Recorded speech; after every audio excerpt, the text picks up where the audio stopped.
नमस्कार दोस्तों, एक और वीडियो में आपका स्वागत है। इस वीडियो में हम एज के क्वेश्चन सॉल्व करेंगे। तो चलिए वीडियो को शुरू करते हैं। पहला क्वेश्चन लिखा हुआ है, 3 मित्रों की आयु का माध्य 22 है।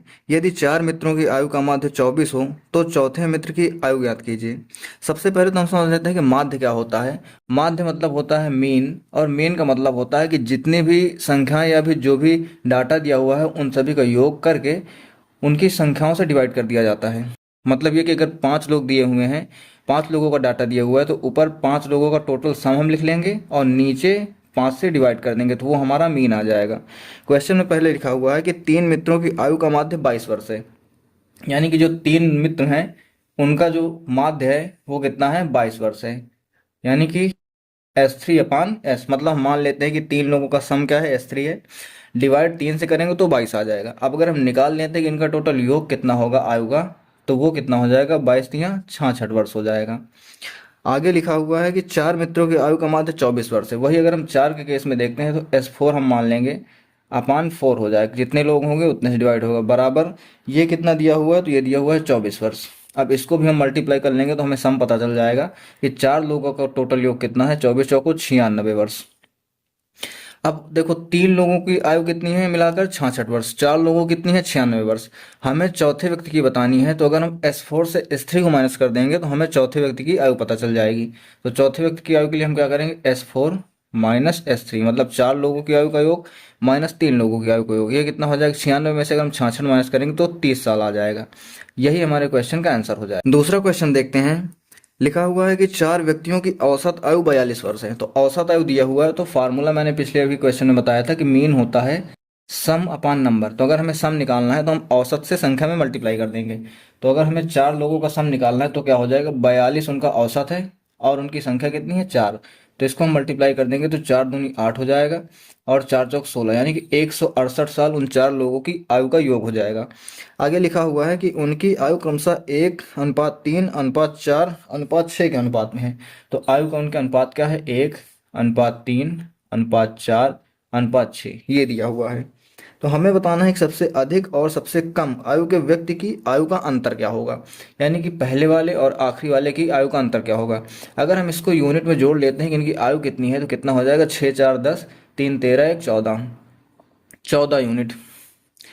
लेकिन 14 यूनिट बराबर किसके हैं, 168 साल के, क्योंकि क्वेश्चन के हिसाब से उनकी आयु का योग 168 है। अगर हम वही इसको यूनिट में जोड़ते हैं तो 6×4=10, 3×13=14 हो जा रहा है। यहाँ से हम 1 यूनिट की वैल्यू निकाल लेते हैं, तो 14×1=14, इसको डिवाइड करेंगे तो 14×1=14 हो जाएगा और 14×9=28, यानी कि 12 साल। तो अगर हम इसकी निकालते हैं तो 1 यूनिट की वैल्यू कितनी है, 12 साल, यानी कि इसकी उम्र हो जाएगी 12 साल। और इसकी निकालते हैं तो 6 यूनिट की वैल्यू कितनी हो जाएगी, 72 साल। हमें बताना है कि इन दोनों की एज का अंतर कितना है। तो अगर 72 में से हम 12 माइनस कर देंगे तो कितना आ जाएगा हमारे पास, 60 साल। ये हमारे क्वेश्चन का आंसर हो जाएगा।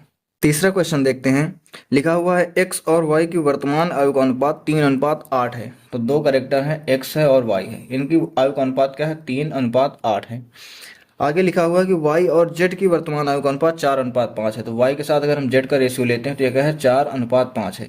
ये नया अनुपात है, इसलिए इसको हम अलग लाइन में लिखेंगे। अब हम तीनों का एक साथ अनुपात निकालेंगे। इसके लिए ये अपने आगे की खाली जगह में आ जाएगा और ये 4 अपने की पीछे की खाली जगह में आ जाएगा।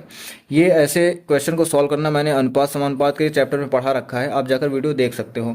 अब यहाँ पर जो चीज़ कट रही है उसको हम पहले काट लेंगे। 4 से ये भी कट जाएगा, 4 से ये कट जाएगा और 4 से ये कट जाएगा। अब मल्टीप्लाई करेंगे तो 3×3 हो जाएगा, 4×2=8 हो जाएगा और 5×2=10 हो जाएगा। ये इनका आ गया तीनों का एक साथ। 2 वर्ष पहले x और y की आयु का अनुपात 1:3 था। तो अभी के केस में क्या है, इनका अनुपात 3:8 है। 2 वर्ष पहले इनका जो है कितना अनुपात था, 1:3 था। अब यहाँ पर आप एक चीज़ समझना कि कोई भी 2 पर्सन होते हैं, उनकी आयु का जो अंतर होता है वो कभी नहीं बदलता। मतलब ये कि अगर आपका भाई आज आपसे 5 साल का छोटा है तो आज से 10 साल बाद भी वो 5 साल का ही छोटा रहेगा, यानी कि एज गैप हमेशा वही रहता है। यहाँ पर हम एज गैप अगर देखेंगे तो इनके बीच में एज गैप कितने का है, 2 का है। यहाँ पर एज गैप कितने का है, 5 यूनिट का है। ये तो अलग अलग हो गया। इसको बराबर करने के लिए यहाँ पर हम 2 से मल्टीप्लाई करेंगे और यहाँ पर हम 5 से मल्टीप्लाई कर देंगे। तो नया इनका रेशियो क्या आ जाएगा, एक यहाँ पर जो है 5 से मल्टीप्लाई करेंगे तो 5, रेशियो 5×3=15। 2 से मल्टीप्लाई करेंगे तो 2×3=6 और 2×8=16। अब यहाँ पर देखो 5 से 15 में 10 का गैप है, 6 से 16 में 10 का गैप है, मतलब क्वेश्चन में अब एज गैप बराबर हो गया।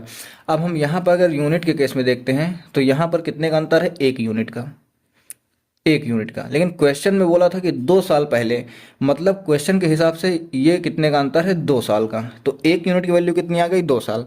हमें बताना क्या था, हमें बताना है कि वर्तमान आयु का योग क्या है तीनों की। तो देखो ये वर्तमान वाला केस है, ये 2 साल पहले वाला केस है। तो यहाँ पर अगर हम वर्तमान का निकालेंगे तो 6 यूनिट की वैल्यू कितनी हो जाएगी, एक्स का डाटा है तो 6 यूनिट की वैल्यू कितनी हो जाएगी, 12 साल। 16 वाई का डाटा है तो इसकी एज कितनी हो जाएगी, 32 साल। अब तीसरा बचता है जेड का डाटा। तो देखो यहाँ पर रेशियो 6 और 16 है, तो यहाँ पर भी हमें 6 और 16 बनाना होगा। इसके लिए हम पूरे में 2 से मल्टीप्लाई कर देंगे, तो ये हो जाएगा 6:16:20। ठीक है। तो पहले इसका कितना हो गया, 6 यूनिट की वैल्यू 12 हो गई, 16 यूनिट की वैल्यू 32 हो गई, 20 यूनिट की वैल्यू कितनी हो जाएगी, 40, क्योंकि 1 यूनिट की वैल्यू 2 साल है। इन तीनों को हमें ऐड करना है, क्वेश्चन में इनको ऐड करने के लिए कहा गया है। ऐड करेंगे तो 40, 30, 70, 10, 80, 4, 84 साल हो जाएगा। ये हमारे क्वेश्चन का आंसर हो जाएगा।